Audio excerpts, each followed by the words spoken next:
It all started a few days ago with a headline that was impossible to ignore. I was just scrolling through my phone, mindlessly killing time, when I saw it trending everywhere. A massive fire had absolutely gutted the most expensive private residence in San Francisco. The pictures were insane. Flames licking the night sky, smoke billowing out from what used to be pristine, multi-million-dollar windows. 5 days later, my life took a sharp, unbelievable turn. A bank card was shoved into my hand, and I was unceremoniously packed off and sent to a hospital. There on a sterile hospital bed lay a man so handsome it was almost offensive. The afternoon sunlight filtered through the blinds, casting a dappled pattern of light and shadow. He was perfectly still, his breathing so shallow you could barely see his chest rise and fall. His skin was pale, almost translucent, giving him an ethereal quality. It was this profound sense of tragic vulnerability, this brokenness that took his already 9.8 out of 10 face and cranked it up to an 18. Ignoring him for a moment,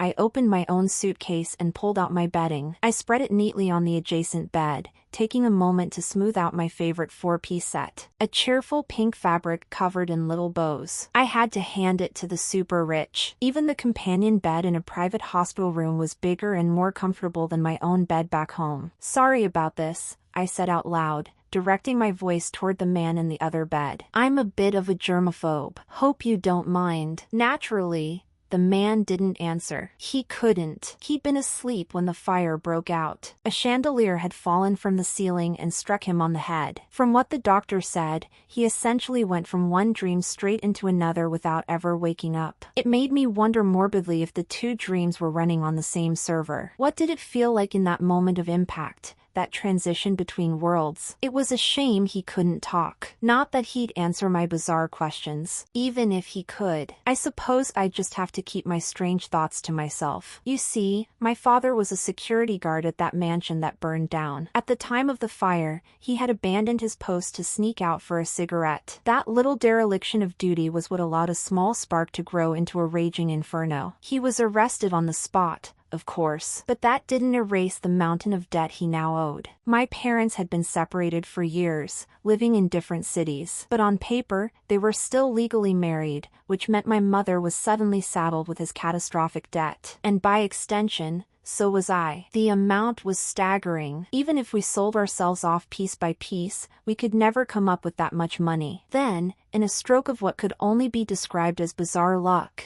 the matriarch of the family, Mrs. Chase, consulted a top-tier psychic. The psychic told her that I possessed an incredible amount of husband-prospering luck. Apparently, my astrological chart was a perfect match for her son's. The idea was that my presence, my very aura, might just be powerful enough to wake him up. And so, here I was. To make sure I was sincerely dedicated to my role as a human good luck charm, she'd given me that bank card. I had no idea how much was on it, but given the Chase family's legendary status in San Francisco, I figured it was a substantial amount. Of course, the whole husband prospering thing was mostly for show. According to marriage law, both parties have to be present to register a marriage. With him lying there unconscious, there was no way for me to legally marry him even if I wanted to. So, while they threw around terms like warding off evil with a wedding, it was all just talk. On the third night, Mrs. Chase must have decided that our arrangement was too simple, that the heavens wouldn't recognize the union without the proper props. She had 2 wedding gowns delivered to the hospital. One was a traditional brilliant white, the other a vibrant celebratory red. They were the kind of dresses you see in magazines, extravagantly embroidered with gold thread and encrusted with diamonds. Absolutely stunning. I carefully hung the gowns in the closet, then settled back onto my bed. I propped my feet up,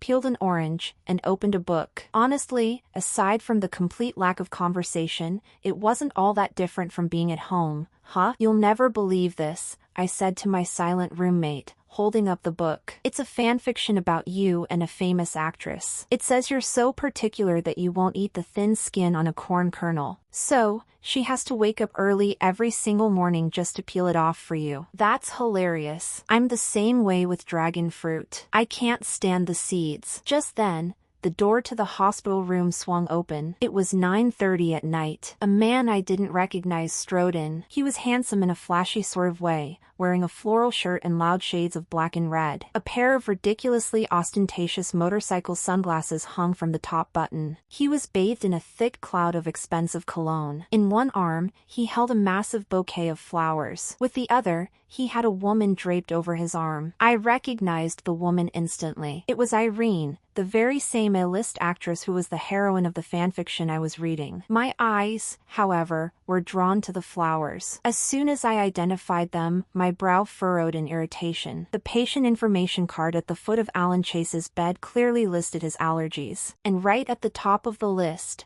a severe one, lilies. Of all the flowers in the world, this guy just had to bring the one kind that could cause a serious reaction. The man's gaze swept across the room, finally landing on Alan's still form on the bed. Even with me sitting right there, a total stranger, he made no effort to hide the sneer of contempt on his face. He sauntered over, plunked the bouquet of lilies down on the bedside table, and then crooked a finger at me. "You must be the little good luck charm my mother hired," he said, his tone dripping with condescension. "Go on. Fetch me a cup of hot water, freshly boiled. The hotter the better." I just stared at the bouquet, my expression turning resentful. This guy looked like a major player. If his carelessness ended up killing my comatose meal ticket, was that on my head or his? My resentful stare, however, seemed to give Irene the wrong impression. She made a disgusted tisk sound and abruptly extended her hand toward me. I blinked. What was this about? Her expression was so full of disdain, it was practically a silent insult. Confused but willing to play along, I hesitantly reached out and placed my hand in hers. Smack. She slapped my hand away. "What do you think you're doing?" she snapped, her voice sharp. "I was graciously offering you my autograph, and you have the nerve to get all handsy." Oh, the light bulb finally went on. She thought I wanted her autograph. An autograph. "No thanks,"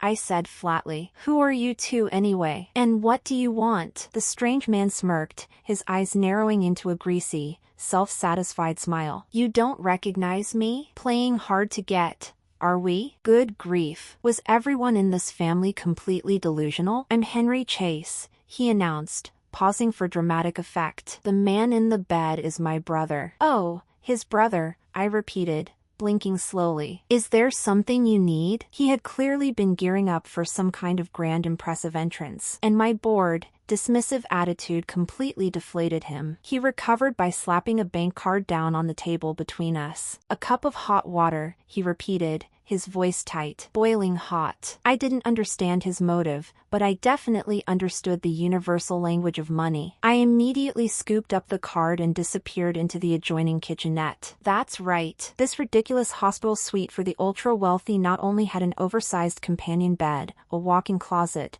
a bathtub with massage jets, a small living area with a massage chair, but it also had a fully equipped kitchenette. As I waited for the water to boil, I could faintly hear their conversation from the other room. "Look at her really making herself at home," Irene sneered. "She's only been here one day and she's already changed the sheets." "She's a commoner," Henry replied. "Probably never even seen a room this nice in her life. She's just some mascot the Chase family brought in." "Does she really think she's somebody now?" "Forget about her," Irene said, her voice dropping to a more conspiratorial tone. "Henry, are you sure your brother is never going to wake up? I was engaged to him, you know. Now I'm with you. If he ever wakes up, he'll never forgive me." "What? Are you having second thoughts?" Henry's voice was sharp with suspicion. "Of course not. I truly love you, Henry. And besides," she added, her voice syrupy sweet, "I believe you're far more capable of leading the Chase family than Alan ever was." My hand, reaching for a cup, slipped. It hit the counter with a loud clink. The mug rolled a few times before bumping against my stomach and stopping. The voices outside went silent. So Irene and Alan had been engaged, but the moment he slipped into a coma, she had eagerly jumped ship to his brother. Alan might be unconscious, but he'd already been cheated on. Though to be fair, it was hard to say who was cheating on whom at this point. After all, Mrs. Chase herself had personally appointed me as her daughter-in-law. It was a mess. This entire family was a complete and utter mess. When I walked back out with the mug of steaming water, the two of them were standing right beside Alan's bed. Henry took the cup from me and without a moment's hesitation moved to pour the scalding water directly onto Alan's hand. My eyes went wide with horror. On pure instinct, I lunged forward, shoving Henry away from the bed with all my might and simultaneously slamming the emergency call button on the wall. "Are you insane? That's boiling water." He was furious, his face contorted with rage. My interference had clearly enraged him. His brow was furrowed so tightly it looked like a single angry line, his eyes practically shooting flames. He raised his arm high and held the heavy ceramic mug straight at my head. Alan's bed was directly behind me, leaving me no room to dodge. My only choice was to raise my hands and catch the projectile. The force of the impact sent a searing jolt of pain through my palms, making my hands instantly red and throbbing.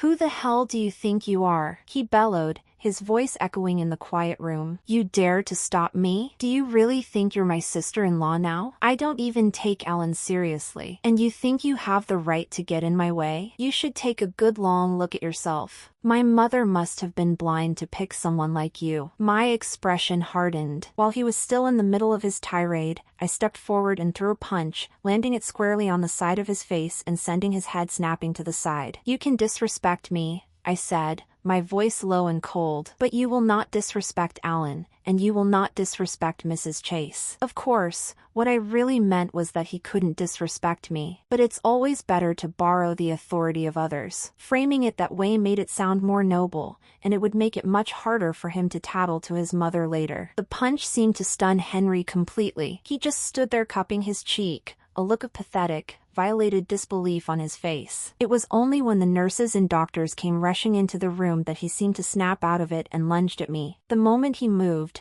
I let tears well up in my eyes, turning a look of pure terror toward the head doctor. And just like that, Henry and Irene were escorted out of the hospital by security. The second they were gone, I marched over to the bedside table, snatched up the bouquet of lilies, and threw them in the trash. Then I went and scrubbed my hands over and over again. Later, Mrs. Chase sent a driver with a delivery of lavish foods, supposedly as an apology for the incident. But I knew without even having to think about it, that there was no way to prepare raw bird's nest soup and live abalone in a hospital room. And Alan certainly didn't need that kind of compensation. It was all just a performance, a way to silence the gossip among the doctors and nurses. I called her. "What about his brother?" I asked. "He was trying to hurt him." "You don't need to worry about that," Mrs. Chase replied coolly. "I won't let him visit again." "That's it?" I thought incredulously. If I hadn't been there, Alan's hand would look like a roasted pig's trotter right now. And the only consequence was that Henry wasn't allowed to visit anymore. Couldn't she at least slap him a few times and make him come apologize? But I was an outsider and a debtor at that. It wasn't my place to say more. I reluctantly agreed and hung up. Then I turned to Alan and started venting all my frustrations. "Alan, my friend, it seems you don't have the best relationship with your family." I began launching into a one-sided conversation. "I mean, you've been in here for ages, and your mom and dad haven't visited once. Then your brother and your fiancé finally show up,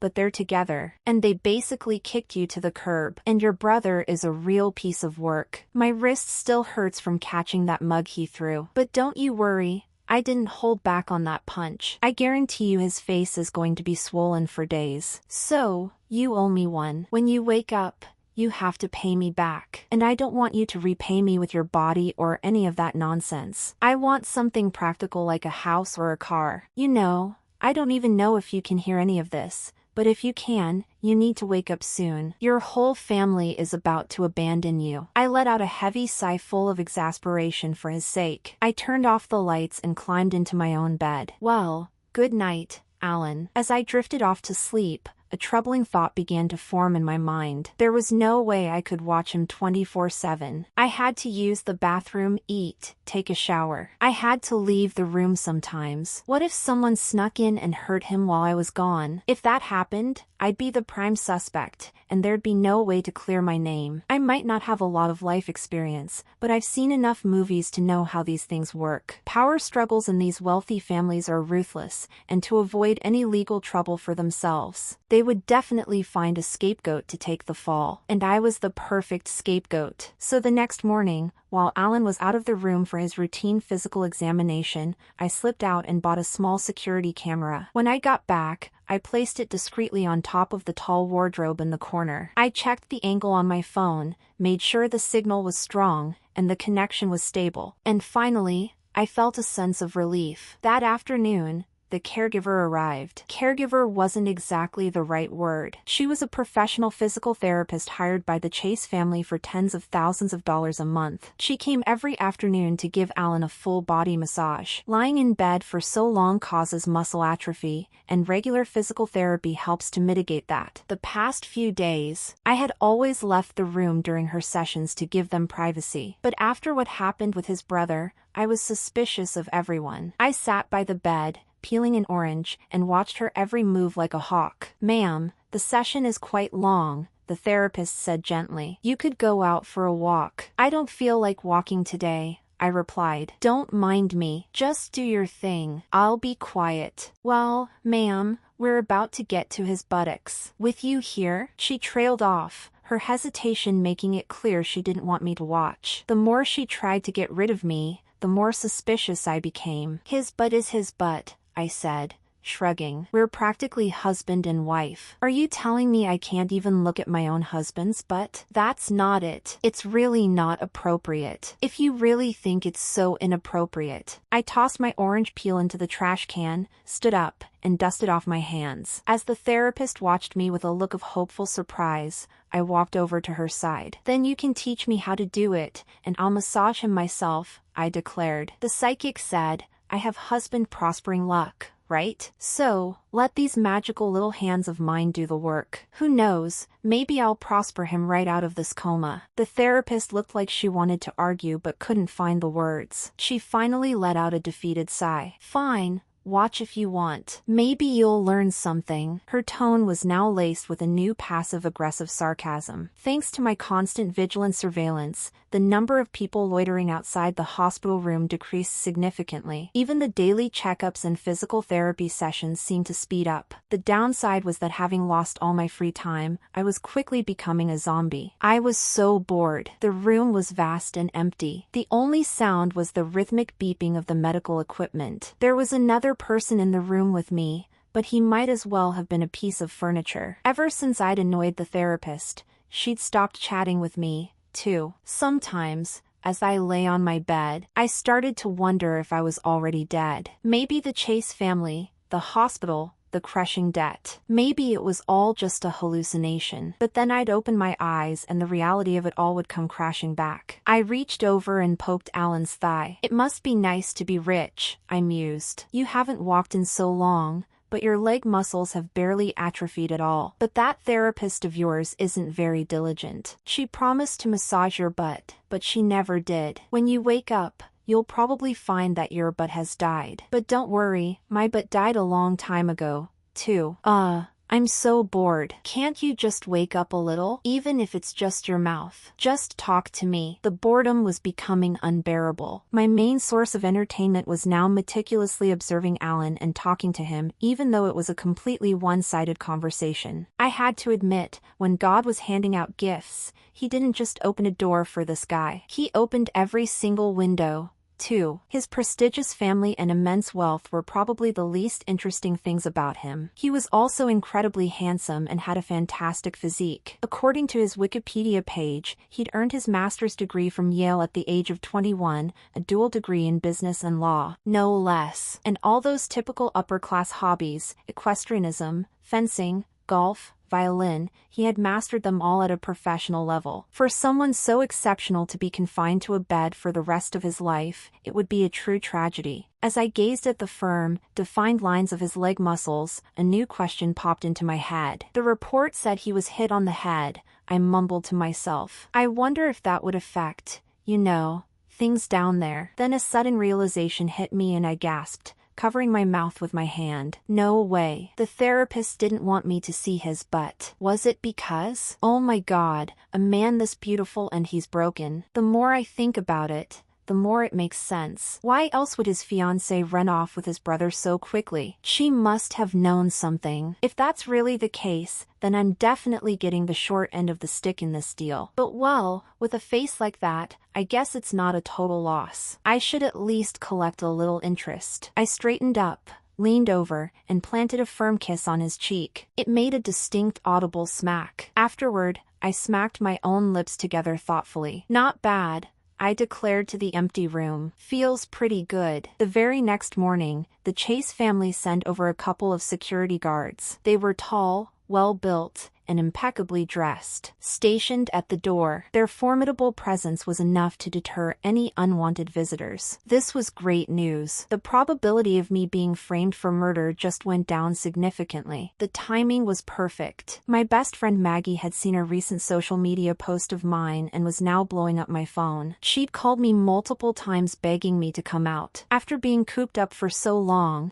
the chance to get out and breathe some fresh air was irresistible. I ran out the door without a second thought. We had a huge hot pot lunch, and afterwards, we decided to catch a movie. We still had some time before the movie started, so we stopped to grab coffee downstairs. As we were waiting, I realized it was around the time the therapist usually came for Alan's massage. On a whim, I pulled out my phone to check the camera feed, and what I saw made my jaw drop. Alan was standing by the window. He was wearing a simple t-shirt and sweatpants, and he was talking on the phone. He was awake. Oh my God. Was I really that powerful a good luck charm? What are you spacing out for? They just called your number. Oh, right. My coffee. I already got it for you, Maggie said, handing me my cup. Come on, what were you thinking about so intensely just now? I thought about it for a second, but decided not to tell her. I needed to go back tonight and verify this for myself. Nothing,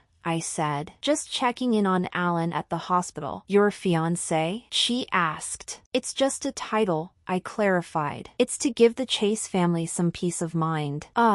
So what's he up to? I felt a pang of guilt as I quickly turned off my phone screen and shoved it into my bag. What do you think? He's a vegetable. He's in bed cosplaying as a plant. By the time the movie was over, it was already 7 o'clock in the evening. Maggie wanted to grab dinner together, but I told her I had to go. You're not even married yet, and you're already such a homebody, she teased. Hey! They're paying me well. I take my job seriously, I retorted. Besides, I have some things I need to take care of back there. All right, fine. Text me when you get back. And don't you dare forget your friends just because you have a husband now. I nodded, gave her a quick hug, and hailed a cab back to the hospital. Welcome back, ma'am. One of the guards greeted me cheerfully as I approached the room. You're back so soon. You didn't even do any shopping. You should have stayed out longer with your friend. We're here with the therapist. Everything's fine. I really looked at them for the first time. Before, I hadn't thought anything of them, but after seeing the camera footage this afternoon, everything about them seemed suspicious. Especially their nervous energy. The way they were making awkward small talk to keep me occupied. I was willing to bet that Alan was up to something secret in that room right now. On the surface, I just smiled and played along with their chatter. Then, without warning,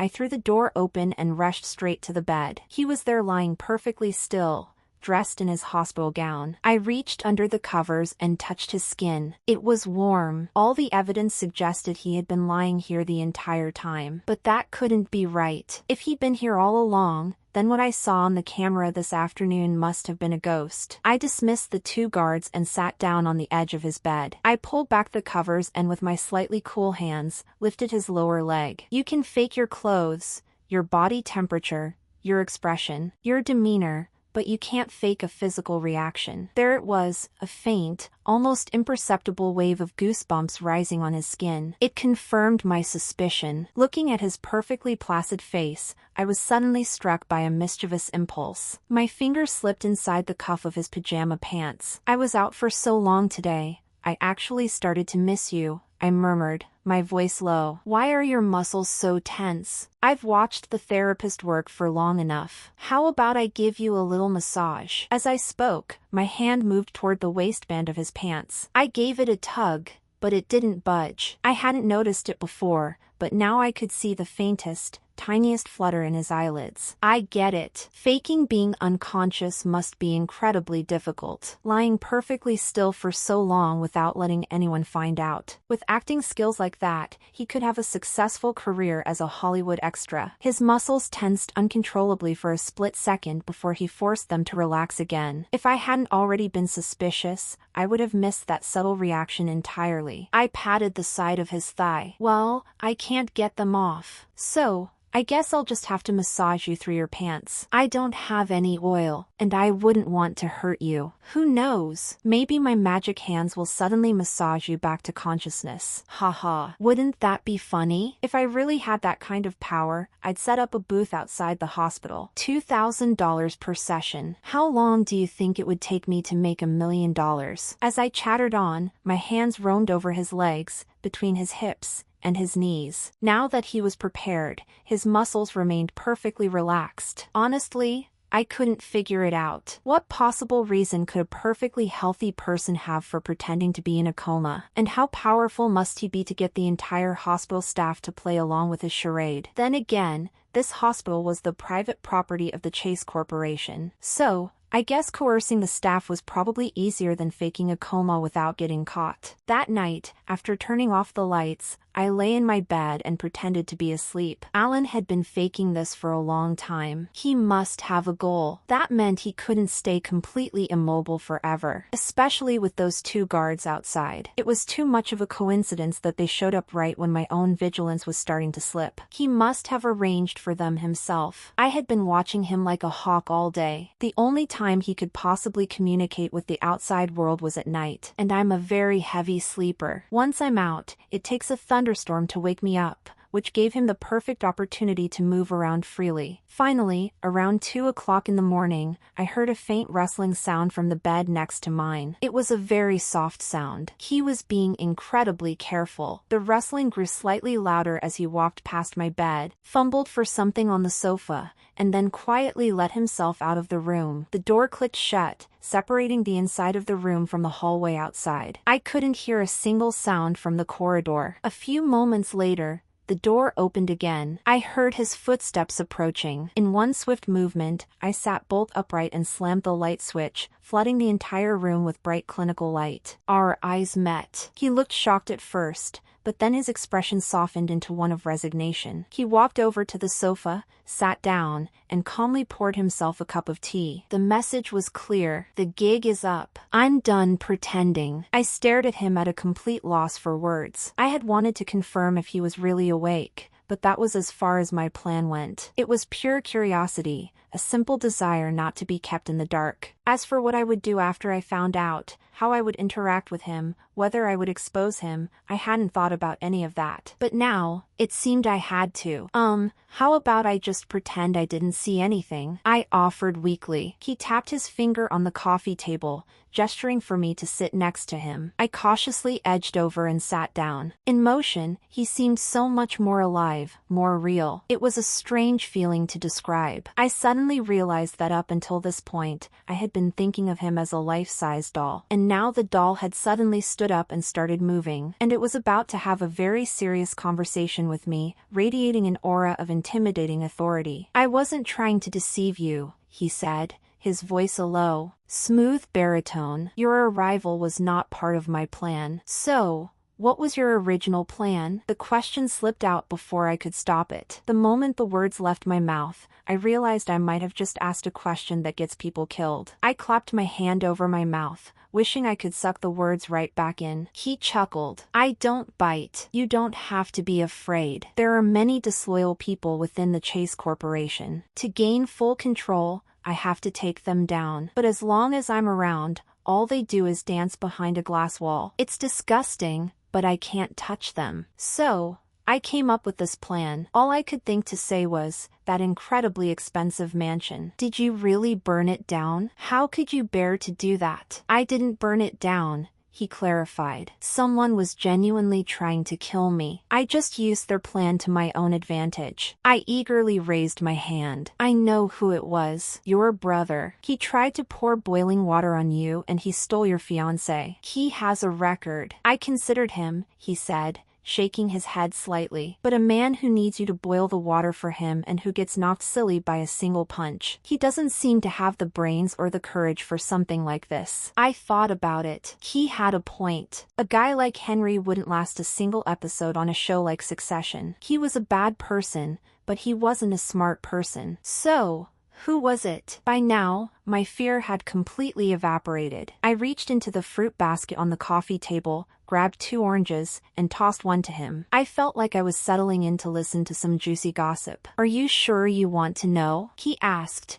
an amused glint in his eye. I nodded enthusiastically. Aren't you afraid of getting into trouble? What trouble? I said with a shrug. As far as anyone knows, you're still lying unconscious in that bed. I don't know anything. He smiled at that. I couldn't tell if he was amused by my pragmatism or by my reckless curiosity. Helen, he said. Who's that? I asked, peeling a segment of my orange and popping it into my mouth, affecting an air of casual indifference. My mother. He dropped those 2 words so casually, as if he were commenting on the weather. The orange in my mouth suddenly lost all its sweetness. My tongue felt numb. You mean not your biological mother? I stammered. No. But she's been my mother for as long as I can remember. She made me forget that Henry is her only real child. He lowered his head slightly and a flicker of sadness crossed his face. His tone was light, but it was impossible to miss the deep well of pain beneath the surface. To be betrayed, to be targeted for death by the woman he had considered his mother his entire life. The depth of that wound was unimaginable. My heart ached for him. I put down my orange, opened my arms, and gave him a hug. His body tensed for a moment, surprised,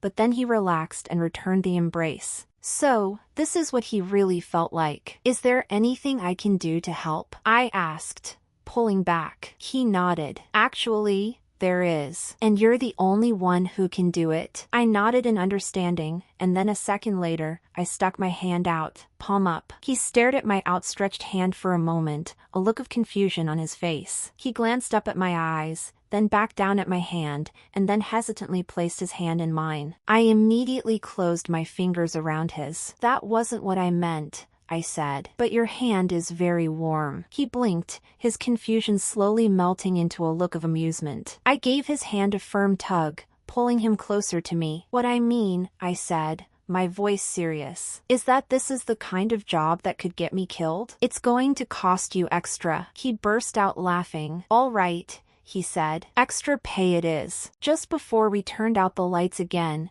he looked over at me. By the way, he said, there was one question you had that I can answer now. I blinked, confused. He continued, a smirk playing on his lips. There's no issue. Everything works perfectly. When we have time, I can let you verify the merchandise. Don't worry. I'm a reputable businessman. I won't let you get a bad deal. It took me a second, but then I remembered exactly what he was talking about. My face instantly flushed a deep, burning red. Oh no. If he was faking the coma the whole time, that meant he heard every single thing I said to him. I wanted to leave the planet. Mrs. Chase, Alan's finger just moved. I think he might be waking up. I made the call just as Alan had instructed me to. On the other end of the line, I heard a crash, like something heavy had been dropped. Henry's angry shout followed immediately after. The sound quickly faded as if the phone was pulled away. And then, a few seconds later, Mrs. Chase's voice came on the line, strained. When did this happen? Did he open his eyes? Can he speak? About 5 minutes ago,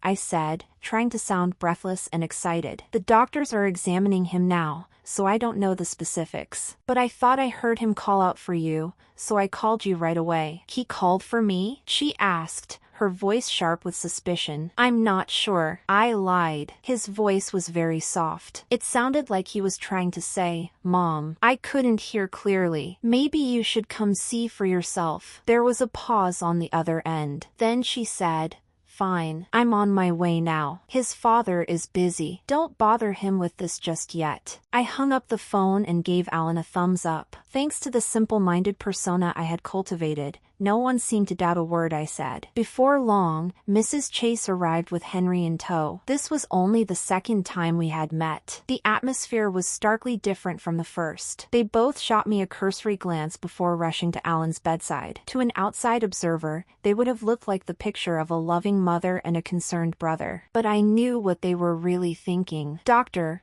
What's the verdict? Is he really going to wake up? Mrs. Chase asked anxiously. The doctor removed his stethoscope and nodded at her. The patient is showing some signs of returning consciousness. There's a high probability he will wake up within a few days. However, there's also the possibility that this is a temporary improvement and he could slip back into a deeper coma. And his voice, his mind, his body, will there be any permanent damage? It's impossible to say for certain at this point, the doctor said gravely. We'll have to wait until he is fully awake. For now, all we can do is wait. As the group of doctors began to file out of the room, one of them, who was walking near the back, gave Mrs. Chase a subtle nod. It was a small, ordinary gesture that anyone else might have mistaken for a simple greeting. But I had been given the answer key. I was taking this test with the book wide open. I knew that Mrs. Chase must have at least one person on the inside at this hospital. My entire presence here was just a smoke screen, a performance to show the world how much she loved her son. Look at her trying every possible method, even resorting to superstition to save him. In reality,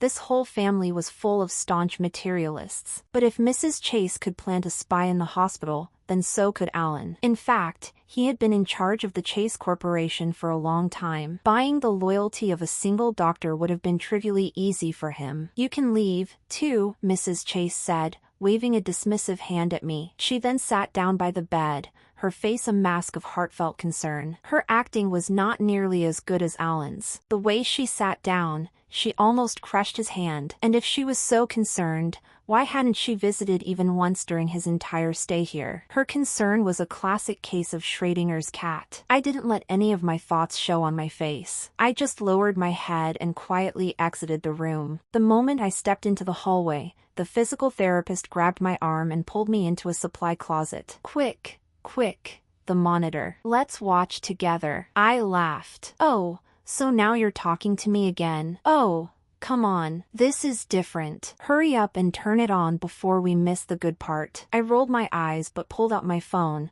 placing it on a shelf between us. Oh, Alan. Mrs. Chase cooed on the screen, gently stroking his hair. But with her other hand, hidden beneath the blanket, she was viciously twisting the soft flesh on his side. The veins on her forearm were bulging with the effort. Tisk tisk. She's really going for it, the therapist muttered next to me. I know, right? It's a testament to Alan's self-control that he can keep a straight face through that much pain. Actually, it's not, I whispered. I slipped him a sedative before they came in. A sedative? How did you manage that? Don't worry about it, I said. Just watch. Mom. Henry whined in the video, sounding like a petulant child. This is not the time for this. We need to come up with a plan. Dad finally decided to let me run the company, and it's only been a few days. Keep your voice down, she hissed. He might be able to hear you. So, what if he can hear me? We just have to get rid of him before he can talk. You make it sound so easy, she snapped back. How do you propose we do that? Do you think I don't want to? I brought that girl in thinking she was an idiot, but it turns out while she might be stupid, she's also stubborn. She's been guarding him in this hospital day and night. So, what do we do? Are we just going to hand over everything we've worked for? When he wakes up,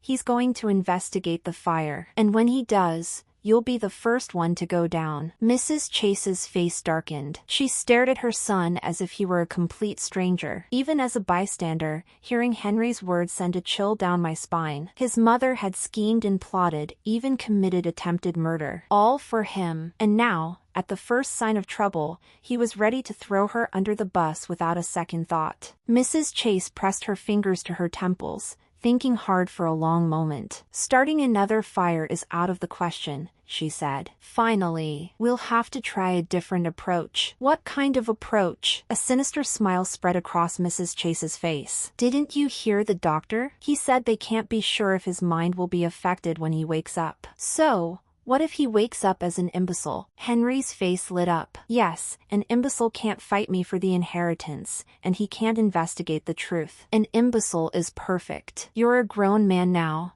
Henry, it's time you started taking responsibility. You'll handle this one yourself. Get some drugs. Find a way to force them down his throat. It seemed that even Mrs. Chase was no longer willing to go all out for her ungrateful son, which was good for us. If they were divided, our chances of success were much higher. A short while later, Mrs. Chase and Henry left the hospital room. As they passed by the supply closet where we were hiding, I hit the send button on my phone. Alan's instructions had been simple. Record their conversation and send it to his father. We didn't call the police because we knew that with such flimsy evidence, all they had to do was claim they were joking and there would be nothing the police could do. 2 days later, just as Henry and Mrs. Chase were attempting to administer the drugs, they were arrested by the police. Later, during the investigation, the police discovered that the drugs weren't something that would cause brain damage. It was just rat poison. It turned out that Henry had entrusted a crony to buy the drugs, but the guy had just sold him a bag of flour and taken the money. With time running out, Henry had substituted rat poison instead. In his mind, it didn't matter if Alan was an imbecile or a corpse as long as he couldn't talk. When Mrs. Chase heard this, she reportedly screamed idiot at the top of her lungs. It would have been perfectly plausible for Alan to have suffered brain damage from the fire.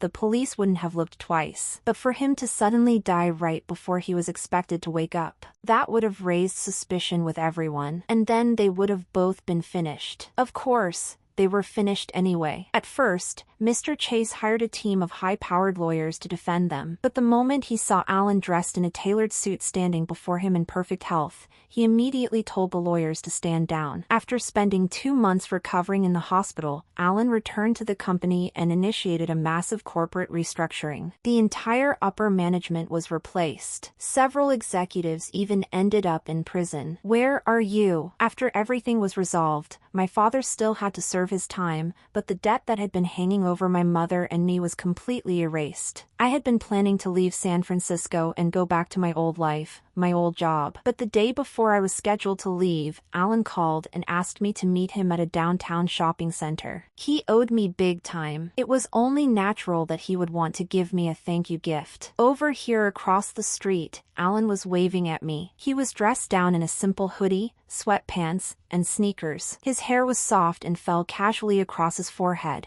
making him look surprisingly young and sweet. This was the third look I'd seen on him after the blue and white striped hospital gown and the impeccable business suit. "You could have just wired me the money," I said as I reached him. "You didn't have to buy me a gift." "It's nothing too expensive," he said, handing me a large manila envelope. I felt its weight in my hands. It was thick and hard. It didn't feel like cash. At the bottom, I could feel a distinct shape. It felt like a car key. A thrill of excitement shot through me. I eagerly tore open the envelope. Inside was a property deed. I pulled it out and carefully unfolded it. A 500 square meter penthouse apartment in the Central Business District, paid in full in my name. And at the bottom of the envelope, there was indeed a car key. The winged logo on it made my heart skip a beat. A Bentley. "You said you wanted something practical," he said with a smile. "Is this practical enough?" I nodded vigorously. "Yes. Extremely practical." He held out his hand to me. This time I put my hand in his without a second thought. He chuckled. "That's not what I meant either, but your hand is quite warm." I was speechless. For a powerful CEO, he certainly knew how to hold a grudge. "Do you have your ID with you?" he asked. I nodded. "I do." "Why do we need to transfer the title?" He raised an eyebrow, something like that. "Can you drive?" I nervously fiddled with the car key. I've never driven a car this nice before. I'm a little intimidated. "Don't be," he said, his voice casual. "If you crash it, we'll just buy another one." He pulled open the driver's side door for me, then walked around and slid into the passenger seat. He programmed the navigation and soon we were pulling up in front of a church. I blinked. "What are we doing here?" He turned to me and held out his hand again. "I owe you a wedding registration. It's time to make it official." "What?" But I thought that was all just an act. He leaned in close. The confined space of the car was suddenly filled with his scent. I could feel his warm, moist breath on my skin. He tilted his head and smiled at me. "Unless you want to verify the goods first." The next second, before my brain could even process what was happening, his lips were on mine. The kiss, gentle at first, deepened, leaving me breathless. When he finally pulled away, my lips were flushed and my heart was hammering against my ribs. "How's the quality?" he murmured. I just nodded, completely dazed. "Your ID?" he said softly. I fumbled in my purse and placed my ID card in his hand. An hour later, I was staring at the marriage certificate in my hand, feeling like I was in a dream. "Well, Mrs. Chase," he said, starting the car. "Now you can try on the formal wear." The car sped off, pulling up in front of a magnificent villa. He turned to me, his face suddenly close again, his fresh grassy scent filling my senses. My seat belt held me pinned against the seat with no room to escape. But this time, after the initial shock, I wrapped my arms around his neck and pulled him closer, deepening the kiss myself. The formal wear, it turned out, tasted pretty good, too.